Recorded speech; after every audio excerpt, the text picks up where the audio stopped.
Well, howdy and welcome to Monday's edition of Today's Bread. Now, we're currently in a series called Messages on the Old Testament.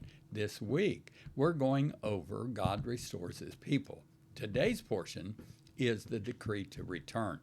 Our scripture references Ezra chapter 1, verses 1 through 8. Nebuchadnezzar had carried the Jews into exile, but sending them back home fell to the Persian king Cyrus. He had conquered Babylon and was now king of that country. During his first year as Babylon's king, he sent the Jews back to Jerusalem. Now, though history tells us that Persian policy dictated sending exiles back to their homeland, Ezra 1:1 gives another reason for Cyrus's action. God guided Cyrus's decision about sending the Jews back home. He did it to fulfill a prophecy found in Jeremiah 29:10. Though Cyrus did not know God personally, verse 2 indicates he was aware that God guided him in what he had done. Well, he also recognized the purpose behind sending the exiles home. God wanted the temple that was destroyed during Nebuchadnezzar's invasion. He wanted it restored. Well, Cyrus cooperated with God's plan and called on the Jews to do the same in verse 3. He even called on his own people to help. He instructed them to give the Israelites money, material goods, and livestock in verse 4. God was truly at work bringing his people back home.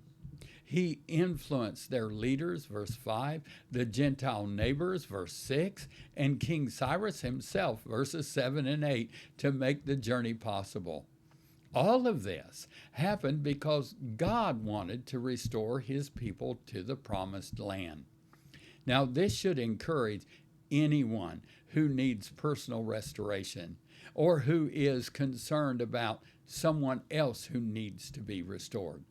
God longs to restore hearts that are distant from him, lives that are full of sin. He also wants believers to do their part in bringing people to restoration. You can see that in Galatians 6, verses 1 and 2. Now, another application that can be drawn from the event spoken in Ezra chapter 1, verses 1 through 8, is that God will work for the benefit of his people. God can use those in authority, even people who are not believers, to bless his people and open the way for his work in the world. Now, as Christians, do his work of taking the gospel into all the world, God will build his church as he has promised. We are assured of this, for we know that God fulfilled his promise to restore the Jewish people to their land. God was faithful to them. He is faithful to us. It's time we get started. Now, God is faithful to do all that he promised. Thank you, and I pray that you've enjoyed today's edition of Fresh Daily Bread. Church, well, it isn't a place to go to. It's a family you belong to. So come be a part of God's family. Now, Monday's prayer focus is for God's blessing on Israel and the U.S.